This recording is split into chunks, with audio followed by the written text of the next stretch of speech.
Le lundi 12 août 2024, aux environs de 21 h, M. Steve Abonsou, de nationalité béninoise, a été enlevé à Lomé au quartier Adidogomé et conduit vers une destination inconnue par des individus non identifiés.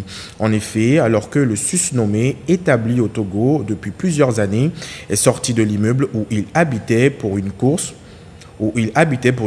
il a été appréhendé non loin de là par 4 individus qui visiblement y étaient en affût. De force, ces individus l'ont embarqué dans un véhicule d'immatriculation béninoise puis ont roulé en direction de la frontière togolaise du côté est.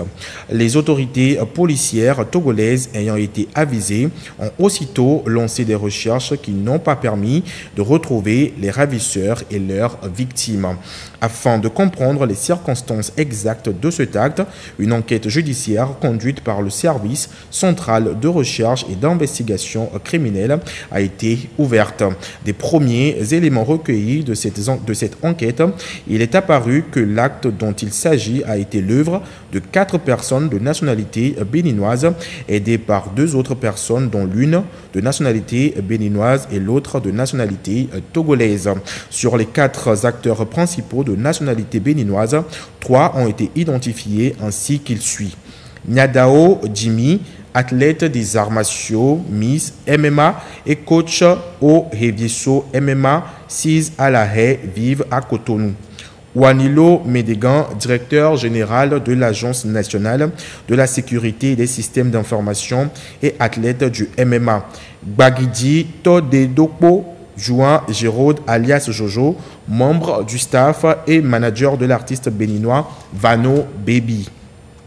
S'agissant des 2 personnes ayant apporté leur concours aux ravisseurs, l'une a été identifiée comme étant Madame Clébo Temitope Priscilla, de nationalité béninoise, esthéticienne établie à Lomé.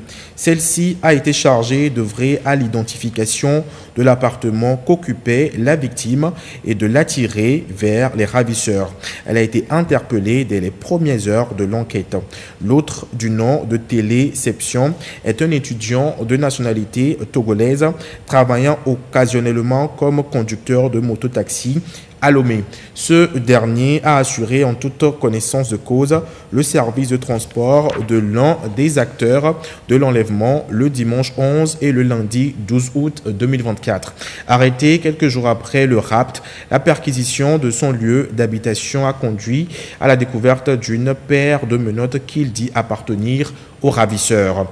Les investigations ont par ailleurs renseigné que les 4 Béninois étaient entrés en terre togolaise depuis le samedi 10 août 2024 et ont eu le temps de faire les repérages nécessaires à leur opération.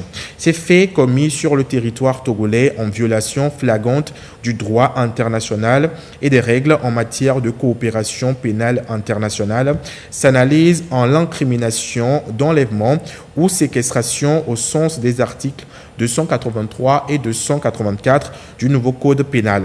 Ceci a justifié et commandé une enquête judiciaire à l'issue de laquelle Dame Clébo Temitope Priscilla et Monsieur Téléception ont été présentés au parquet de grande instance de Lomé le 23 août 2024. L'enquête préliminaire et l'interrogatoire des 2 suspects au parquet ont mis en évidence des éléments à charge quant à leur concours à la commission des faits susvisés. Une information judiciaire a été requise pour fait d'enlèvement et complicité d'enlèvement. Les 2 suspects ont été aussitôt inculpés de complicité de cette infraction par un juge d'instruction, puis mis sous mandat de dépôt. Les autres personnes ayant agi comme acteurs principaux dans les faits dont il s'agit ont été également visées par l'information judiciaire ainsi ouverte. À l'encontre de celle-ci, des mandats d'arrêt ont été requis. Un communiqué signé par le procureur de la République, Talaka Mawama.